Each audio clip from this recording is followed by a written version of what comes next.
नमस्कार दोस्तों हमने वैदिक संस्कृति के 60 क्वेश्चन कंप्लीट कर लिए हैं और उन 60 क्वेश्चन के माध्यम से हमने एग्जाम में आए हुए इंपॉर्टेंट क्वेश्चन और जो एग्जाम की दृष्टि से महत्वपूर्ण क्वेश्चन हैं उनको भी कंप्लीट कर लिया है। ठीक है, अब हम शुरू कर रहे हैं क्वेश्चन नंबर 61 से।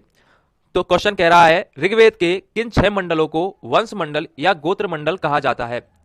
तो भैया ऋग्वेद में 10 मंडल हैं, ठीक है, और उन 10 मंडलों में से दूसरे मंडल से और 7वें मंडल तक के जो मंडल हैं उनमें उनको वंश मंडल या गोत्र मंडल कहा जाता है। तो पहला ऑप्शन इसका सही आंसर होगा। नेक्स्ट क्वेश्चन, किस वेद में जादुई माया और वशीकरण का वर्णन है। देखो मित्रों, अथर्ववेद में जादू, टोना, वशीकरण, शाप, प्रायश्चित, विवाह, गृह निर्माण, औषधियों का निर्माण, रोग निवारण इत्यादि बातों का उल्लेख है। तो दोस्तों इस क्वेश्चन का सही आंसर होगा अथर्ववेद। नेक्स्ट क्वेश्चन, आर्य शब्द इंगित करता है। देखो आर्य शब्द का मतलब होता है श्रेष्ठ या कुलीन, श्रेष्ठ या कुलीन, ठीक है, तो इसका सही आंसर होगा श्रेष्ठ वंश को। नेक्स्ट क्वेश्चन, ऋग्वेद में कुल कितने मंडल हैं। देखो अभी मैंने बताया था आपको ऋग्वेद में 10 मंडल हैं, ठीक है। अब देखो दोस्तों, ऋग्वेद में 10 मंडल और 1028 सूक्त है, ठीक है, और ऋचाएं कितनी है ऋग्वेद में 10,462। ये याद रखना है, ये तीनों बातें इंपॉर्टेंट है। ऋग्वेद में कितने मंडल हैं, तो 10 मंडल। ऋग्वेद में कितने सूक्त हैं, तो इसका आंसर है 1028 सूक्त, ठीक है, और ऋग्वेद में कितनी ऋचाओं की रचना की गई है, तो इसका सही आंसर है 10,462, ठीक है। अब दोस्तों जो 1028 सूक्त हैं ऋग्वेद में, उन सूक्तों में वाल्यखिल्य पाठ के 11 सूक्त भी शामिल हैं, ठीक है, समझ आ गया आपको। चलिए आगे बढ़ते हैं। आर्य भारत में संभवतः आए, तो इसका सही आंसर है मध्य एशिया से। कहां से आए, मध्य एशिया से। और क्वेश्चन इंपॉर्टेंट क्या है इसमें कि ये बात किसने कही कि आर्य मध्य एशिया से आए हैं, तो इसका सही आंसर है मैक्स मूलर ने। किसने कही, मैक्स मूलर ने, ठीक है, समझ आ गया। आगे बढ़े। कौन सा वेद अंशतः गद्य रूप में भी रचित है।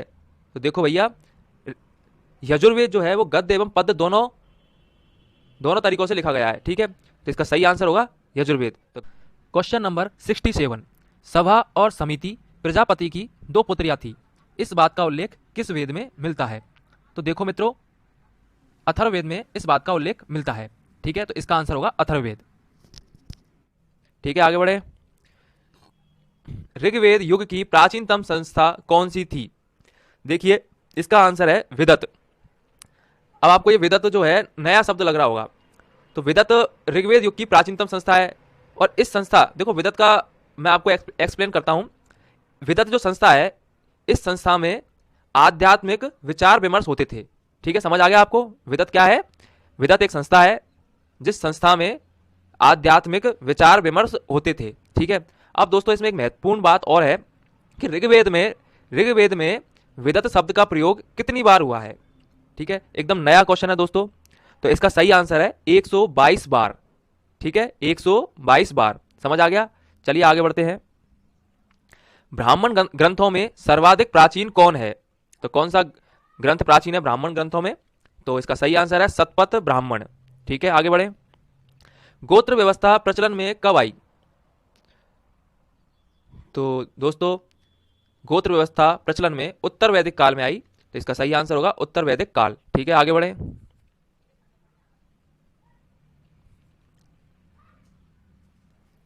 क्वेश्चन नंबर 71, अनुलोम विवाह का अर्थ है। देखिए इसका सही आंसर है अनुलोम विवाह का मतलब जिसमें पुरुष तो हो उच्च वर्ण का और नारी हो निम्न वर्ण की और उनका विवाह किया जाता है, तो अनुलोम विवाह कहलाता है, ठीक है। तो इसका आंसर होगा उच्च वर्ण का पुरुष का निम्न वर्ण नारी के साथ विवाह, ये अनुलोम है। और अगर इसका उल्टा कर देते हैं तो प्रतिलोम हो जाता है, जो कि नेक्स्ट क्वेश्चन है। चलिए करते हैं हम। प्रतिलोम विवाह कब माना जाता है। तो पिछले क्वेश्चन में पुरुष उच्च वर्ण का था और महिला निम्न वर्ण की थी, और प्रतिलोम में महिला जो है वो उच्च वर्ण की होगी और जो पुरुष होगा वो निम्न वर्ण का होगा, और उनका अगर विवाह किया जाता है तो प्रतिलोम विवाह कहलाता है। तो इसका सही आंसर होगा उच्च वर्ण की नारी और निम्न वर्ण का पुरुष, ठीक है, उच्च वर्ण की नारी का निम्न वर्ण के पुरुष के साथ विवाह कर लेना प्रतिलोम विवाह कहलाता है। चलिए नेक्स्ट क्वेश्चन। वैदिक युग में यव कहा जाता था, तो यव किसे कहा जाता था, तो यव जौ को कहा जाता था, ठीक है। क्वेश्चन 74, व्रीहि शब्द किसके लिए प्रयुक्त हुआ है। तो मित्रों व्रीहि शब्द चावल के लिए प्रयुक्त हुआ है, इसका सही आंसर होगा चावल। अच्छा क्वेश्चन है दोस्तों, इंपॉर्टेंट है। नेक्स्ट क्वेश्चन, अथर्व का अर्थ है, तो अथर्व का अर्थ है दोस्तों पवित्र जादू। ठीक है। नेक्स्ट क्वेश्चन, सूची फर्स्ट को सूची सेकंड से सुमिलित करें। देखो सूची फर्स्ट दे रखे हैं हमको वेदांग, और वेदांगों से हमें कौन सा ज्ञान मिलता है, किन बातों का उल्लेख है, ये हम सूची सेकंड से मिलान करेंगे। ठीक है। तो शिक्षा, शिक्षा से हमें ध्वनि शास्त्र का ज्ञान मिलता है। ठीक है। कल्प सूत्र से हमें कर्म कांड का ज्ञान मिलता है। ठीक है। और निरुक्त में शब्द व्युत्पत्ति शास्त्र और भाषा शास्त्र के बारे में लिखा हुआ है। ठीक है। और छंद से हमें छंद शास्त्र का ज्ञान प्राप्त होता है। देखो दोस्तों वेदांग 6 हैं, 4 तो इसमें दे रखे हैं और 2 और हैं इसमें, जिनको भी मैं आपको बता देता हूं। एक है दोस्तों ज्योतिष और दूसरा है व्याकरण। तो 6 हो गए, शिक्षा, कल्पसूत्र, निरुक्त, छंद, ज्योतिष और व्याकरण। ये 6 हमारे वेदांग हैं। ठीक है, समझ में आ गया। तो इससे हम अब इसका हम ऑप्शन मैच कर लेते हैं। तो ए का 1, बी का 2, सी का 3, डी का 4। तो ऐसा कौन सा ऑप्शन है दोस्तों, पहला ऑप्शन ही इसका सही आंसर होगा। ठीक है, आगे बढ़े। प्राचीनतम व्याकरण अष्टाध्यायी के रचनाकार हैं। देखो दोस्तों अष्टाध्यायी एक संस्कृत व्याकरण की पुस्तक है जिसके लेखक है पाणिनि। ठीक है दोस्तों, इस पुस्तक में मौर्य काल के पहले और मौर्य काल के इतिहास की, जो मौर्य काल था उसके इतिहास की जानकारी हमें इस पुस्तक से मिलती है। ठीक है, समझ में आ गया। नेक्स्ट क्वेश्चन, निम्न में से कौन सी स्मृति प्राचीनतम है। देखिए इसका सही आंसर होगा मनु स्मृति। ठीक है, अब दोस्तों इसमें हमें जानने के लिए काफी सारे क्वेश्चन हैं, तो उनको हम कर लेते हैं। मनु स्मृति जो है ये शुंग काल का मानक ग्रंथ है दोस्तों। कौन से काल का, शुंग काल का। और शुंग काल का मतलब है शुंग काल में शुंग वंश की नींव रखी गई थी। ठीक है, अब दोस्तों क्वेश्चन ये है कि शुंग वंश की नींव किसने रखी थी। तो देखो मित्रों, इससे पहले मौर्य काल था। ठीक है, और इसके बाद आया था शुंग काल। ठीक है, तो शुंग वंश की नींव पुष्यमित्र शुंग ने की थी। ठीक है, और ये पुष्यमित्र शुंग ब्राह्मण जाति का था। ठीक है दोस्तों, और इसने अपनी राजधानी किसे बनाया दोस्तों, तो ये हमें याद रखना है, पुष्यमित्र शुंग ने विदिशा को अपनी राजधानी बनाया था। ठीक है, तो एग्जाम में क्वेश्चन पूछा जा सकता है आपसे। देखो शुंग वंश की नींव किसने रखी, तो आंसर है पुष्यमित्र शुंग ने। पुष्यमित्र शुंग किस जाति का था, तो इसका सही आंसर है ब्राह्मण जाति का था। पुष्यमित्र शुंग ने अपनी राजधानी किसे बनाया, तो इसका सही आंसर है विदिशा को। ठीक है, ये एग्जाम में आए हुए क्वेश्चन है। ठीक है, तो इनको याद रख लें आप। ठीक है, और हम जब वंश पढ़ेंगे तब भी इन बातों को मैं वापस रिपीट भी करूंगा। ठीक है, चलिए आगे बढ़ते हैं। आदि काव्य की संज्ञा किसे दी जाती है, तो मित्रों आदि काव्य की संज्ञा रामायण को दी जाती है। और यह भी आपको पता होगा कि सबसे बड़ा महाकाव्य कौन सा है, तो दोस्तों वो है महाभारत। ठीक है, जिसको हम जय संहिता भी बोलते हैं। ये भी हमें याद रखना है। अच्छा क्वेश्चन है, आया हुआ क्वेश्चन है, इसलिए मैंने आपको बताया है। ठीक है, चलिए आगे बढ़ते हैं। प्राचीनतम पुराण है, देखो ये भी इंपॉर्टेंट क्वेश्चन है दोस्तों। प्राचीनतम पुराण दोस्तों मत्स्य पुराण है, तो इसका आंसर तो होगा मत्स्य पुराण। देखिए अब इसमें क्वेश्चन ये बनता है कि मत्स्य पुराण का संबंध किस वंश से है। तो दोस्तों इस पुराण का संबंध, मत्स्य पुराण का संबंध जो है आंध्र सातवाहन वंश से है। ठीक है, समझ में आ गया। अब दोस्तों आंध्र सातवाहन जो वंश है उसके संस्थापक कौन है, क्वेश्चन ये है आंध्र सातवाहन वंश के संस्थापक कौन है। तो भैया इसका सही आंसर है सिमुक। सिमुक ने आंध्र सातवाहन वंश की स्थापना की थी। दूसरा क्वेश्चन ये बनता है इससे कि आंध्र सातवाहन वंश की राजधानी कौन सी थी, तो इसका सही आंसर है प्रतिष्ठान।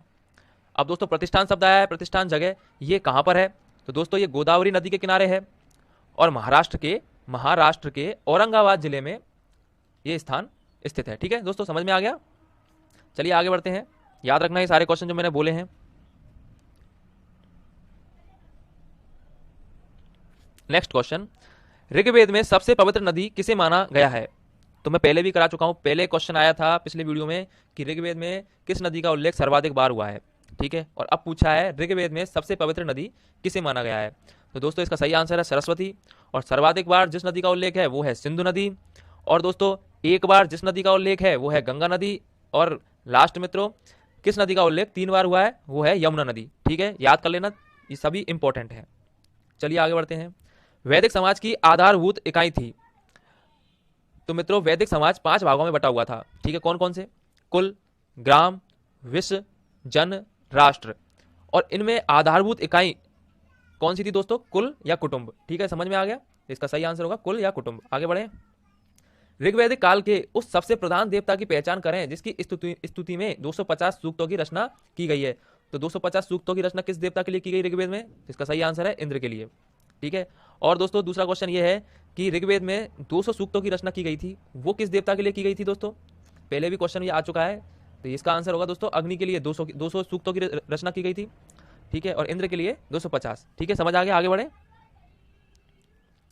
किस वेद में सभा को नरेष्ट अर्थात सामूहिक वाद विवाद या अनुलंघनीय कहा गया है? तो दोस्तों इसका आंसर होगा अथर्ववेद में। ठीक है, अथर्ववेद में सभा को नरेष्ट अर्थात सामूहिक वाद विवाद या अनुलंघनीय कहा गया। ठीक है, समझ आ गया? आगे बढ़े।